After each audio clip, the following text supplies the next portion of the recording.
Here we are then, the awkward first episode. The one we'll look back on and wish we could redo. Well, we've started, so let's just introduce ourselves. We're not just about football, and we want to explore the stories that, for better or worse, make the game what it is. The threads of its fabric. We'll scour the spectrum of social, cultural and political issues that have helped to shape football over the decades. We're not experts. We're just interested and want to learn more. This is the start of a journey to better understand the heart and soul of the beautiful game, and it's one we'd like to share. But what do social issues, cultural movements and, heaven forbid, politics have to do with football? Well, quite a lot it turns out. They all have a place in football's past, present and future. It's not whether they're part of the game, it's whether you choose to acknowledge their presence. They are as inherent to football as the grass and the goals, and have been from the start. Of course, if it helps you to enjoy games more, you can try and ignore them. After all, it's nice to escape from life's worries for 90 minutes, plus added time. That's what football is, no? Escapism? Entertainment? Yes and no. As football continues to evolve into a global game, it creates an increasingly sanitized, sterile environment. Great for some, and even when modern football does take a stand, it's typically tame, timid, and hardly worth getting red-faced about. But that doesn't stop people from doing exactly that. But even if you ban, boo, punish protests and crucify campaigners, you simply can't eliminate romantic, tumultuous and scandalous stories from football. It's like trying to unbake a cake. And why would you want to do that? Indulge us for a minute as we strip a game of professional football down to the barest of bones. A pitch, 2 goals, 22 players, 2 managers and 4 officials. Are there cultural or social elements here? Is there a potential political edge at play? 3 points to anyone who answered yes. Every one of those individuals mentioned has a social class that shaped them, political and religious beliefs, and opinions on culture. One player could be a superstar risen from impoverished beginnings, while another could be from a comparative elite.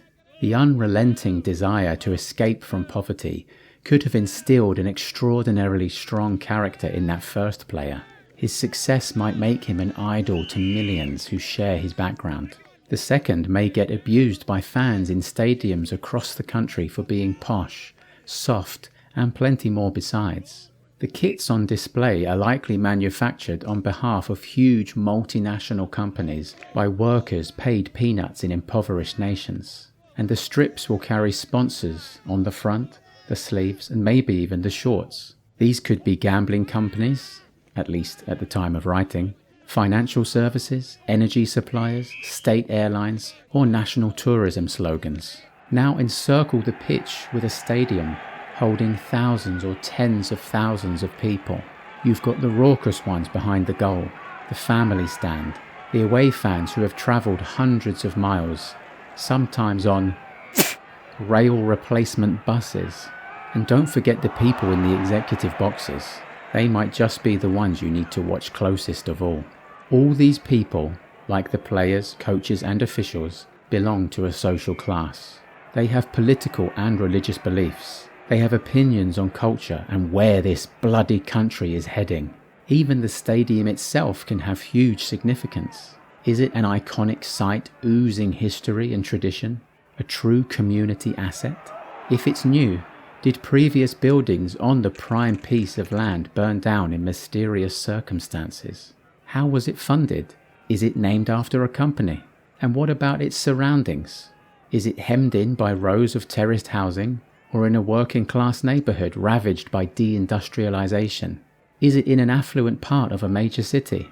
Or does it sit in a retail park that local shoppers try to avoid on match days?